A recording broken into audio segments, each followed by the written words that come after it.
Rádio Mega Brasil Online. Olá, você que nos acompanha pelo nosso canal do YouTube. Eu sou Marco Antônio Rossi e esse é o Comunicação SA, programa da Mega Brasil que destaca toda e qualquer ação de relacionamento e de consolidação de marca.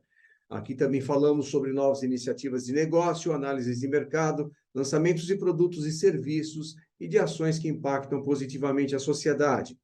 Antes de dar início ao nosso programa de hoje, eu quero deixar aqui um convite para você que nos assiste pelo YouTube, que se inscreva no canal, curta a nossa página, clique no sininho de notificação e assim terá acesso a este e a outros conteúdos produzidos nesta plataforma pela Mega Brasil. Eu lembro também que desde o dia 5 de setembro está disponível aqui no nosso canal e nos nossos canais de streaming também, a maratona do 25º Congresso Mega Brasil de Comunicação, Inovação e Estratégias Corporativas, com o melhor do que aconteceu nesse evento, realizado nos dias 17, 18 e 19 de agosto, na Unibis Cultural, aqui em São Paulo. Para você que quer relembrar alguma informação, rever uma apresentação, ou para você que não pôde estar presencialmente conosco no Congresso, esta será uma oportunidade de acompanhar tudo que foi apresentado no palco da Unibis Cultural e um pouco mais. Além das palestras e mesas redondas, você vai conferir as entrevistas exclusivas feitas pelos jornalistas Regina Antonelli, Cristina Vaz de Carvalho e Gilberto dos Santos, que formaram a nossa equipe de cobertura de bastidor do evento. E também temos a participação de convidados especiais, abordando os temas que serão veiculados no dia, fazendo uma espécie de esquenta da transmissão. A Maratona do Congresso Mega Brasil, ela se estende até o próximo dia 22 de setembro e até lá um novo conteúdo é postado diariamente às 13 horas e permanecerá disponível para ser assistido a qualquer tempo em nossas plataformas de streaming.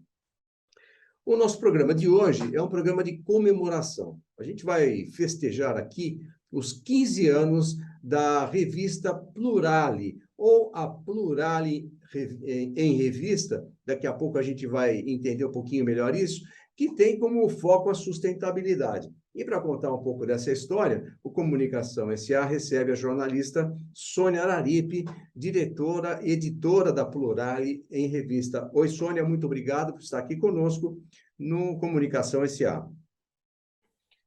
Obrigada, Marco Antônio. Uma alegria imensa. É um programa aí tão relevante, né? Nesse momento de comemoração, como você lembrou, né? Uhum. São 15 anos. A nossa trajetória sempre em mídia, sempre em imprensa, e já passei pelo Jornal do Brasil, Estado de São Paulo, Dia, TV Globo, enfim, várias mídias. Até que chega uma hora, né, Marco, que a gente fica perguntando, pensando para onde vamos, né?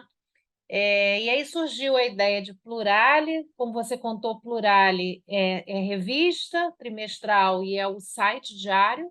Os dois se complementam, os dois produtos se complementam. Já nasceu assim, quando nós começamos em 2007, já era a ideia já da revista e do site, né?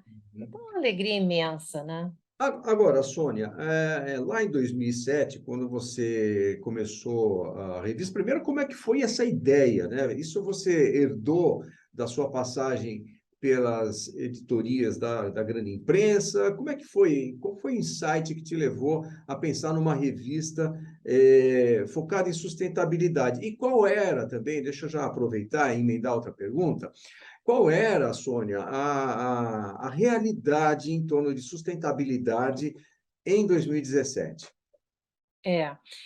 Marco, quando nós começamos em 2007, né, há 15 anos, eu já tinha muito desse olhar sobre sustentabilidade, mas era algo que vinha migrando, né? A minha trajetória era mais em economia, em mercado financeiro, empresas, e percebi as grandes narrativas, né? O storytelling já naquele momento, as grandes histórias eram histórias que tinham alguma ligação, alguma conexão com sustentabilidade, né? Então, eu entrevistava uma empresa e aí acabava me encantando por um projeto ambiental, por um projeto social, enfim. e começamos a pensar, puxa, se as histórias caminham para aí, quer dizer, em vez de a gente começar, já que era uma mídia independente, sempre muito difícil, né, Marco? Você sabe disso, esse nosso setor, né, é sempre uma luta. Já que era para começar e já que era para empreender, então vamos tentar empreender aonde as histórias vão acontecer, né? Acho que foi realmente uma aposta, já existiam grandes mídias já nessa área, e aí certamente vou esquecer alguém, mas o Dal Marconi já estava, o Ricardo Voltolini, a Lúcia Scheib, tinham grandes mídias já, além das que são, que a gente possa chamar assim, das grandes empresas, né? Folha de São Paulo, Estado de São Paulo, Valor, enfim, mas independente já existiam algumas, e resolvemos, então, que íamos enveredar por essa área. E aí, como você lembrou, quer dizer, as empresas, nesse período, eu acho que demos sorte, né? A Miriam Leitão foi minha editora, tem uma frase que eu gosto muito, que ela diz, o jornalista tem que ter veia, tem que ter jeito para coisa, ela tem que ter um pouco de sorte também de estar ali no lugar certo, na hora certa.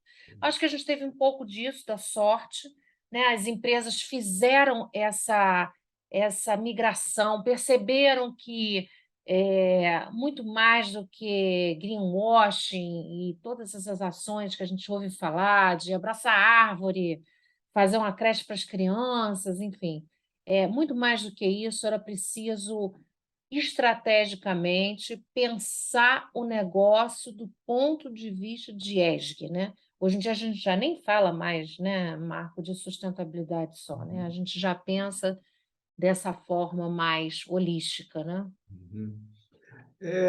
Sônia, em 2007, já existia no seu modo de ver esse senso de que a sustentabilidade ou esse cuidado com. Acho que quando a gente fala de sustentabilidade, a gente não pode só se limitar à questão de meio ambiente, né? Ela é mais ampla, até porque veio agora o ISG, que acaba ampliando esses horizontes. Mas já existia essa percepção por parte das empresas e dos empresários de que isso trazia reputação para a sua marca, mais valoração para a sua marca, ou era simplesmente algo para ficar bonito na foto até então?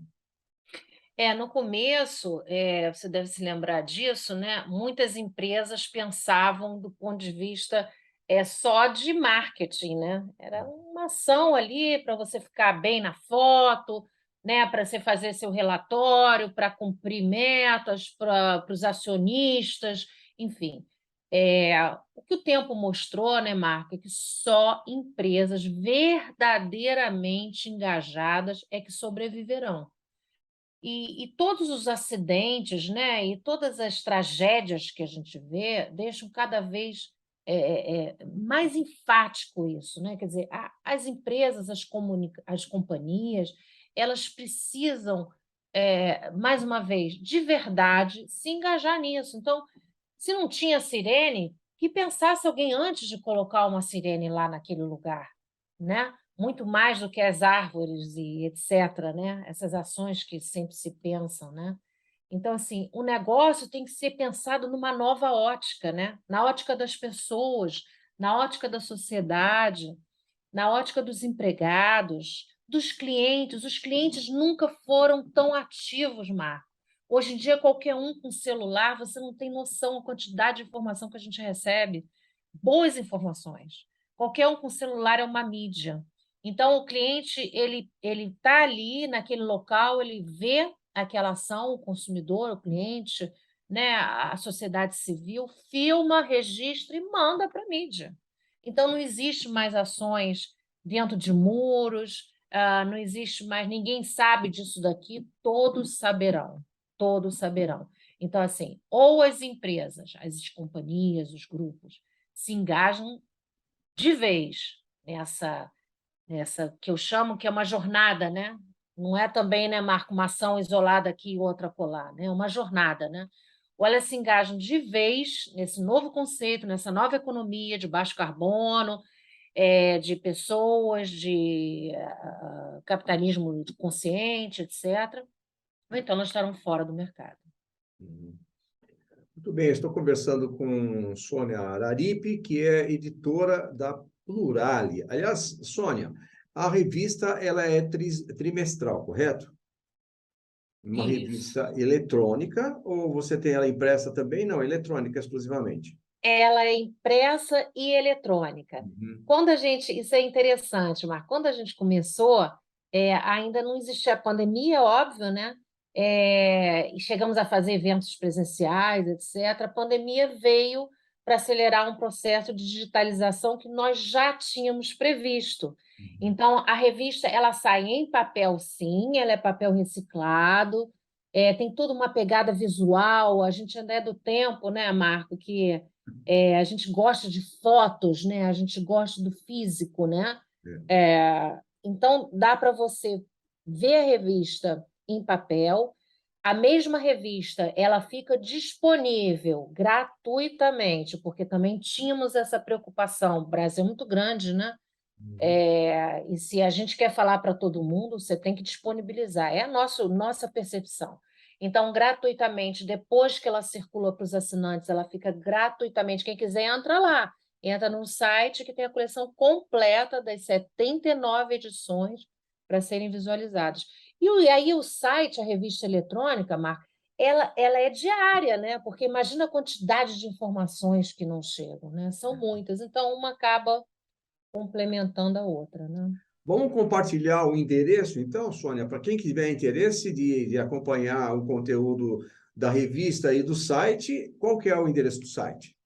Por favor, é www.plurale, é a palavra plural com a letra E ao fim, .com.br. E ali já tem tudo, a plataforma tem a revista, tem as notícias do dia a dia, agenda, fotos, está tudo lá. Muito bem, a gente está conversando com a jornalista Sônia Araripe, que é editora da Plurale, que é uma multiplataforma, como ela acabou de descrever agora. E, Sônia, a gente vai para um breve intervalo. Daqui a pouquinho a gente retorna na continuação dessa nossa conversa sobre os 15 anos da Plurale. Até já.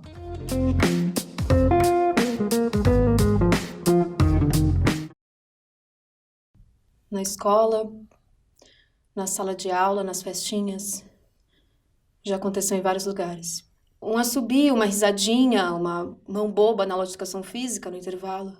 Parecia que não tinha nada a ver, que era coisa da minha cabeça, mas aquilo foi mexendo comigo. Eu tinha vergonha. Eu não conseguia contar pra ninguém. Eu cheguei a pensar em acabar com tudo. Eu pensei em me matar. Mas o bom é que nessas horas a gente descobre quem é amigo de verdade. A minha amiga começou a sacar o que estava rolando e me deu uns toques. Ela me fez perceber que a vida tem valor e que quem estava errado era aquela galera que estava fazendo aquilo comigo. Eu pedi ajuda na escola, conversei com os meus pais. E hoje a vida é outra. É minha vida, minhas regras.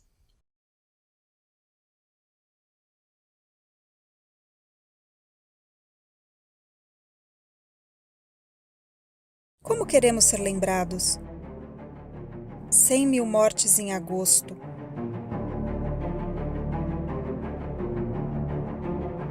200 mil mortes em janeiro. 300 mil mortes em março. 400 mil mortes em abril. Em junho de 2021, a marca das 500 mil pessoas que perderam a vida por causa do novo coronavírus no Brasil. Este número representa mais de 13% de todas as mortes do mundo pela Covid-19. E isso apesar de o país possuir menos de 3% da população do planeta. Somos o segundo país do mundo em número de vítimas fatais da Covid-19. E estamos entre os 10 com maior número de mortes por milhão de habitantes. 500 mil pessoas perderam a vida e milhões de brasileiros perderam seus companheiros, companheiras, familiares, amigos, colegas e vizinhos. Precisamos fazer melhor daqui para frente. Precisamos fazer melhor imediatamente. Distanciamento social, higienização, máscaras e vacinas. É isso que protege contra o vírus. Pode ser óbvio, mas não podemos parar de repetir. Seguir essa receita é sinal de empatia, responsabilidade e cidadania. E combater a desinformação e as fake news sobre a Covid-19 ajuda muito. Afinal, como queremos ser lembrados daqui a alguns anos? Como pessoas que fizeram a sua parte durante a pandemia ou que deram de ombros para o problema? 500 mil mortes é um preço muito alto. Precisamos fechar essa conta. Para enfrentar a realidade, só existem 2 caminhos: a ciência e a consciência.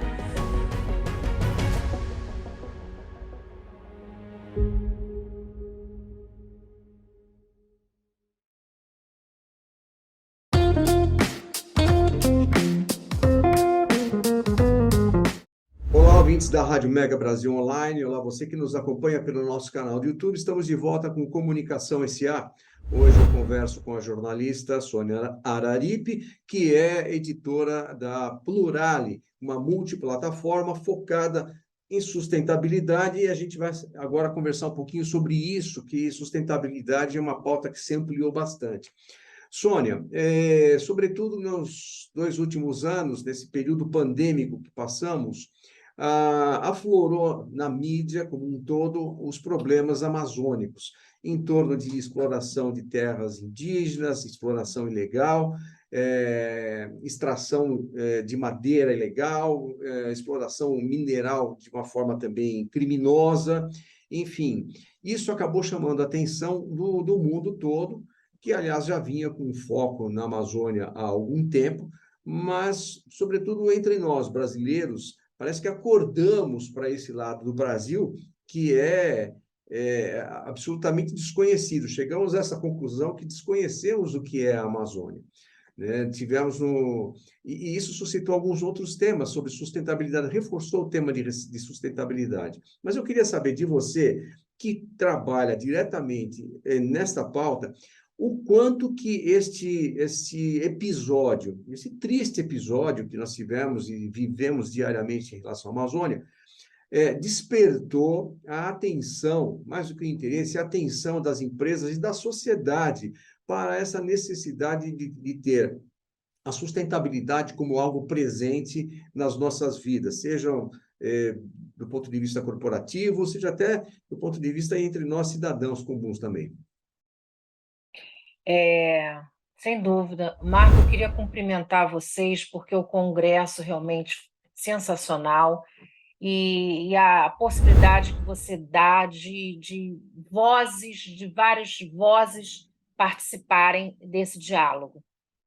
Eu gosto muito dessa palavra diálogo, porque eu acho que o brasileiro, por muito tempo, ele imaginava que alguém falaria por ele, que alguém faria por ele, sempre delegando um pouco o que talvez ele próprio pudesse fazer. O jornalista, eu brinco que o jornalista não faz saldo médio. O jornalista, se ele quisesse ser rico, ele não seria jornalista. Mas o jornalista ele tem uma riqueza, uma possibilidade infinita de conhecimento, de viagens, de contatos, né? E antes eu já viajava muito, mas através de Plurale muito mais. Eu posso dizer que eu não sou uma expert em Amazônia, mas eu conheço bem a Amazônia, ao contrário de muitos dos brasileiros. E sempre digo isso assim, quer dizer, se o brasileiro tiver oportunidade, porque também é um dilema, é caro ir à Amazônia, não é barato, como é longe, as distâncias no Brasil são muito longas, e não deve se limitar apenas às capitais. A Amazônia verdadeira é uma Amazônia profunda, que precisa viajar de barco, às vezes dias, e eu me arrepio toda, sabe, Marco? Porque eu realmente me emociono.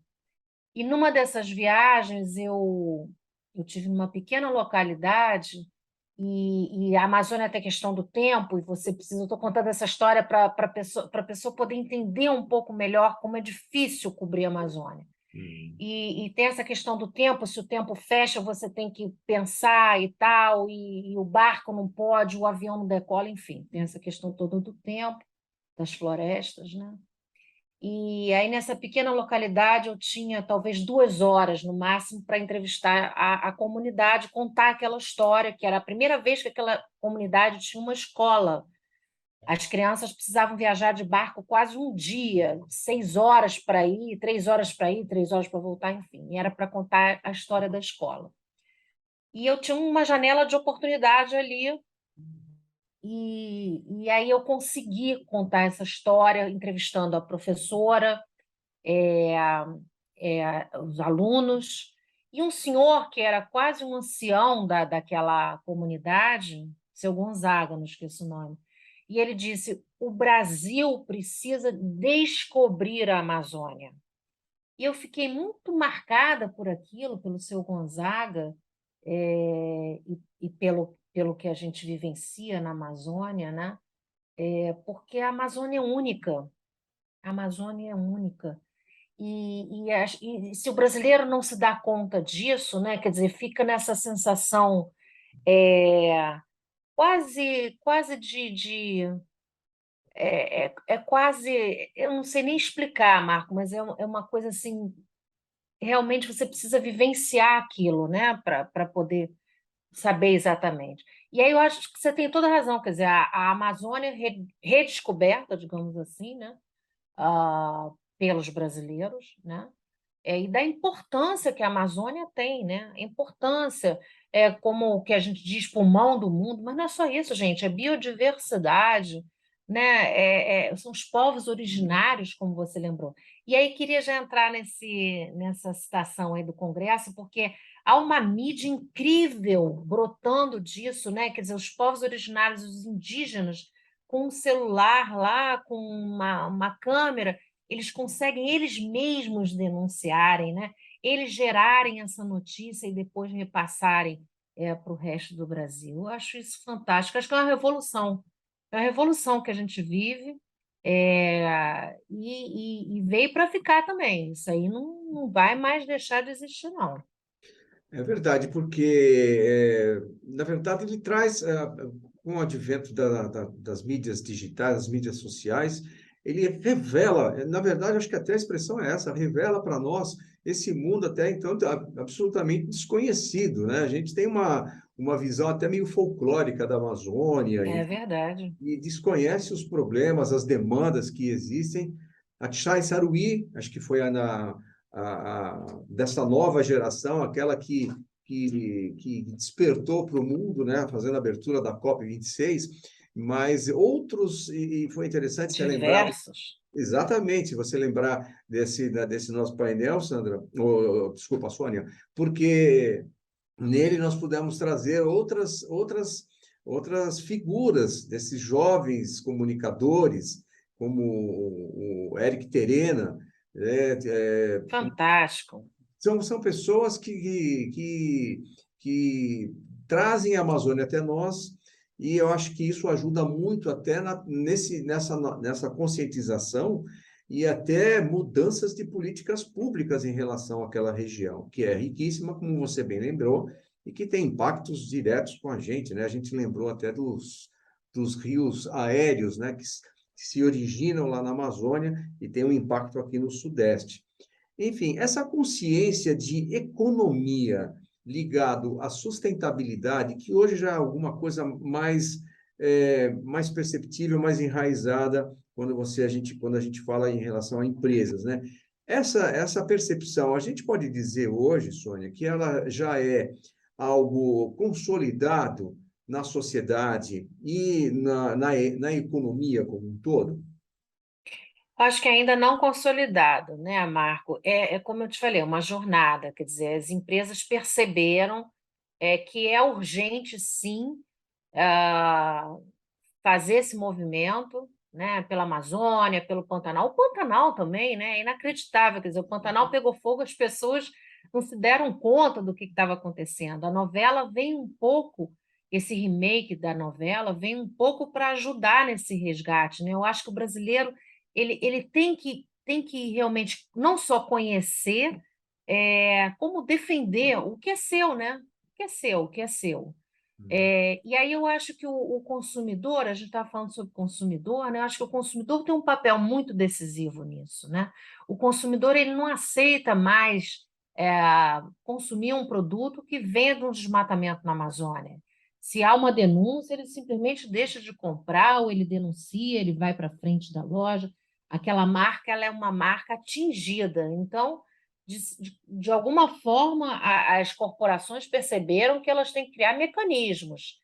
Elas têm que criar mecanismos para rastrear se realmente, se foi feito de forma correta, de que forma que aquilo aconteceu, porque o consumidor ele está muito atento, né? Não só mídia, ONGs, todos estão atentos.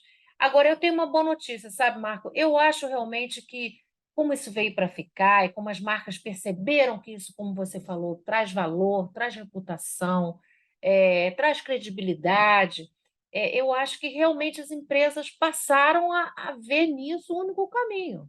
A Não tem gente outro pode, caminho. a gente pode dizer que agora essa preocupação ela já está extramuros das empresas, quer dizer, ela já começa a se preocupar com fornecedor. Isso respinga na marca também, Sônia?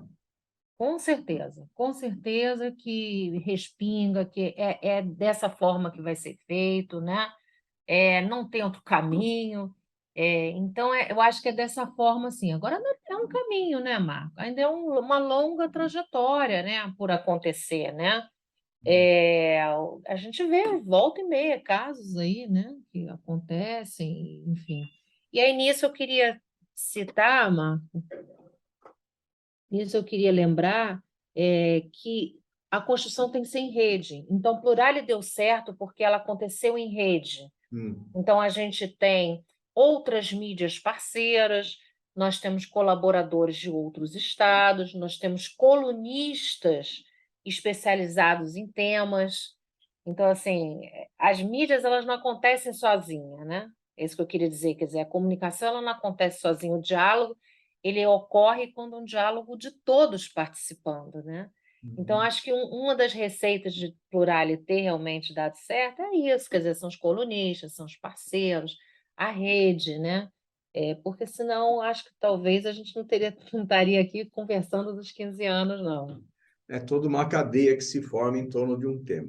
Muito bem, a gente vai para um breve intervalo, Sônia, e daqui a pouquinho a gente volta para você contar um pouquinho para a gente desta trajetória até chegar nos 15 anos. O que traz a sua revista comemorativa desses 15 anos da Plurale, essa plataforma, essa multiplataforma focada em sustentabilidade e um pouco além. Vamos para um breve intervalo e voltamos dentro de instantes com mais Comunicação SA. Até já.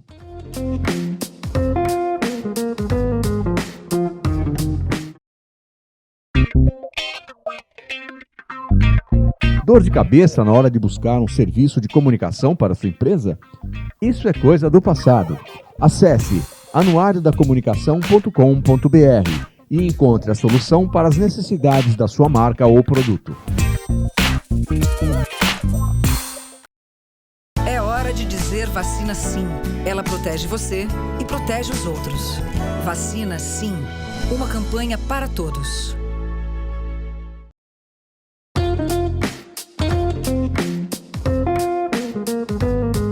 Olá, ouvintes da Rádio Mega Brasil Online. Olá, você que nos acompanha pelos nossos canais de streaming da Mega Brasil. Estamos de volta com Comunicação SA, infelizmente, nosso último bloco, neste encontro que temos com Sônia Araripe, que é jornalista e editora da plataforma, da multiplataforma Plurale, que está completando 15 anos. Sônia, vamos fazer uma viagem no tempo. Você lembra qual foi o primeiro destaque da revista número 1? Aliás, o que marcou? Qual foi o pontapé inicial? Foi a plataforma ou foi a revista?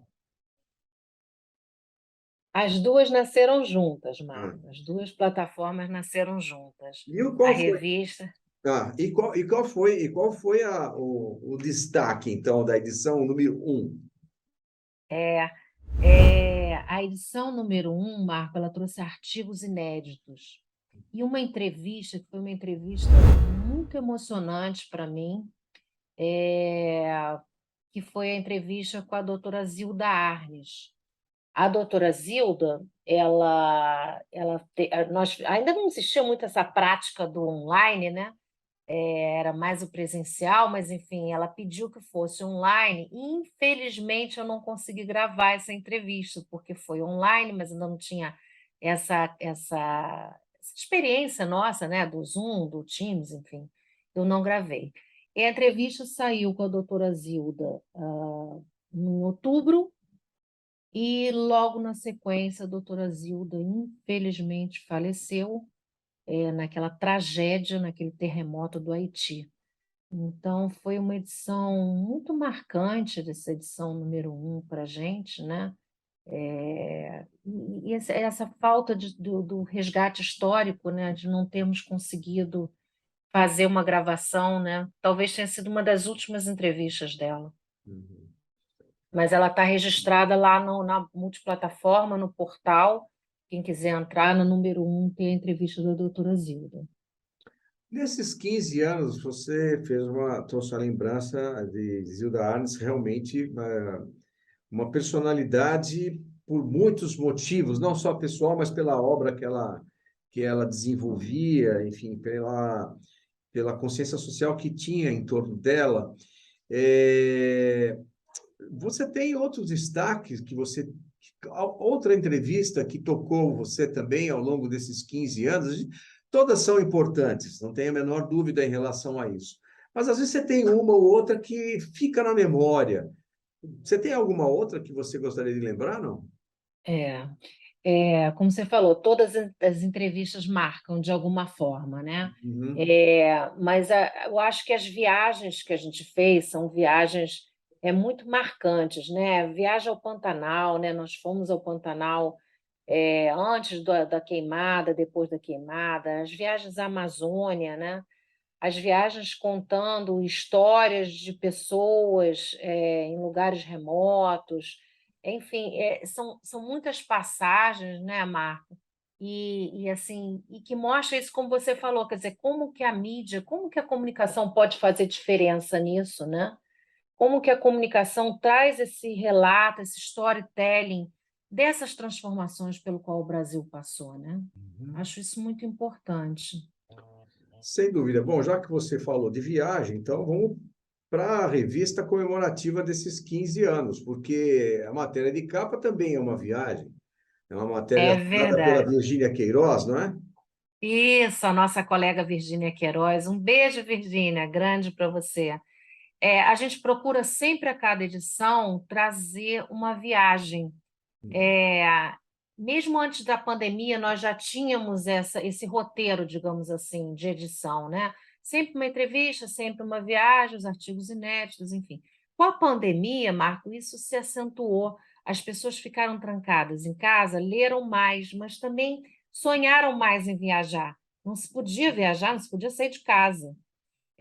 Então, essas edições recentes, a gente procurou explorar ainda mais as viagens, né?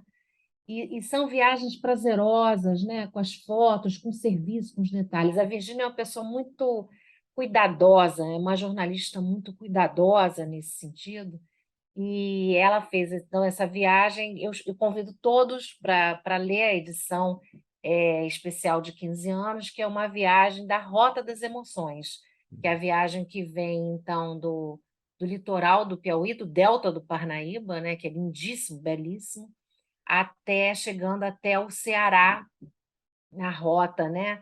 Então, é isso, quer dizer, as viagens elas trazem esse lado do conhecimento, do lúdico, né?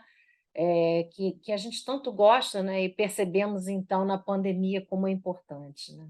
O cuidado de montar uma pauta sobre viagem, quando você pensa em artigos voltados à sustentabilidade e tal, a gente mais ou menos entende, tem até uma certa facilidade de entender a estrutura. Quando você pensa numa viagem, ela é mais do que uma viagem turística, não é, Sônia? Quando ela vai para dentro da tua revista, ela tem esse olhar. Esse olhar para as questões Exatamente. Ela ambientais. tem um olhar ambiental, ela tem um olhar social, né? E ela tem um olhar também da governança, né? Quer dizer, o que aquele lugar ali tem a ensinar o leitor, né? Uhum. E aí, trazendo, por exemplo, esse recorte da matéria recente, dos 15 anos da Virgínia, da Rota das Emoções, ela conta como foi feita a transformação dessas pessoas, dos guias, das pequenas pousadas sustentáveis, enfim, sobre o olhar do ESG, da sustentabilidade, né? Uma região que é uma região ainda pobre, né? Podemos dizer que é pobre, em ponto de vista de riqueza material, mas riquíssima do ponto de vista ambiental e sustentável, né? Uhum. Social, né? Quer dizer, aquelas pessoas são guardiões dali daquela, né? São os guardiões dali daquela região, né? Uhum. Então, isso não tem preço, né, Marcos? Isso não tem preço. Isso é um resgate, é como você falou, é um viés, um resgate totalmente diferenciado. A conclusão é que é possível fazer uma exploração turística, por exemplo, em que a gente sempre acaba associando com uma ação mais predatória por parte do Predatória. ser humano, né? Mas é possível fazer essas experiências que vocês vivenciaram dessas reportagens, é possível pensar numa exploração turística com respeito, sustentabilidade e, ao mesmo tempo, gerando recursos e oportunidades para essas comunidades? Né? Exatamente, sem dúvida. O turismo hoje em dia sustentável, ele é visto não só como uma fonte de renda, mas como uma transformação realmente para aquela região, né? Porque aquele turista que vai lá, ele traz outros, ele leva conhecimento, ele compartilha, né? E vice-versa, né? Quer dizer, a gente imagina que você vai num lugar desse e que você só vai levar uma foto. Você não leva só uma foto. Você leva uma experiência, né? O turismo já percebeu isso, de falar sobre experiências, né? E aí a experiência de você estar nos Lençóis Maranhenses, né? Que é algo único no mundo, né? De você estar num delta do Parnaíba e ver um voo dos Guarais, quer dizer, qual o preço disso? Nem sei quantificar, né? Não tem preço, né? De Jalapão e para tudo, né? E o brasileiro, como você falou sobre a Amazônia, eu acho que o brasileiro tinha muito esse complexo de precisamos ir à Disney, precisamos, ok, pode ir à Disney, nada contra, eu já fui também. Mas eu sempre que estou na Disney, eu penso, puxa, a gente está aqui na Disney, mas a gente tem isso ao vivo e a cores no Brasil, né? A gente não precisa chegar até aqui, né? E agora eu acho que as pessoas se deram conta, né, do valor do Brasil, né? Do valor da coisa brasileira, né? De você conversar com as pessoas, de conhecer aquela localidade, saber aquela, né, especificamente o que aquela comunidade precisa e tal. Então, assim, eu acho que é fantástico isso. Acho que se é que a pandemia trouxe algo de bom, que eu acho uma tragédia, né, para a história da humanidade, se é que existe um olhar nesse sentido, eu classificaria o olhar sobre o conhecimento, né, sobre a busca maior pelo conhecimento, autoconhecimento, conhecimento de educação e o turismo local. Para a gente encerrar, Sônia, o trabalho que vocês fazem é um trabalho muito importante, sobretudo pelo ponto de vista de conscientização, né? Na medida em que vocês revelam todo o esforço, todo o empenho que existe de empresa e sociedade em torno de ações de sustentabilidade, é sem dúvida um trabalho de conscientização muito grande. Faltam políticas públicas que possam, de certa forma, ocupar não, é porque esse espaço deveria, talvez, de conscientização, de formação de mão de obra, de consciência, talvez coubesse a iniciativa pública, mas acaba sendo transferida para a iniciativa privada. Falta ainda muito para a gente evoluir nessa questão, ou a minha leitura está errada? A gente tem, só que, enfim, as pessoas não têm existem essas políticas públicas, mas as pessoas não usufruem dela. A minha leitura está errada ou, de fato, temos alguma coisa a caminhar ainda pela frente? Marco, primeiro agradecer, gratidão pelo espaço, pela oportunidade. Eu acho que a sua leitura não está errada, infelizmente. Ainda falta muito. Agora, mais uma vez, eu sempre gosto de ter um olhar otimista. Então, na trajetória, nessa jornada, acho que muito já se avançou, muito. A sociedade civil tem participado ativamente dessa busca, seja pela educação ambiental, seja por exigir de empresas, de governos, né, realmente que eles se empenhem mais. Então, acho que é uma força que move esse, né, que faz esse movimento, mesmo que ainda pudesse ser maior, mas é uma força que faz o movimento. Agora, você realmente tem razão, quer dizer, os governos, eles têm esse papel também de puxar essa liderança. As empresas ocuparam um espaço que os governos não ocuparam.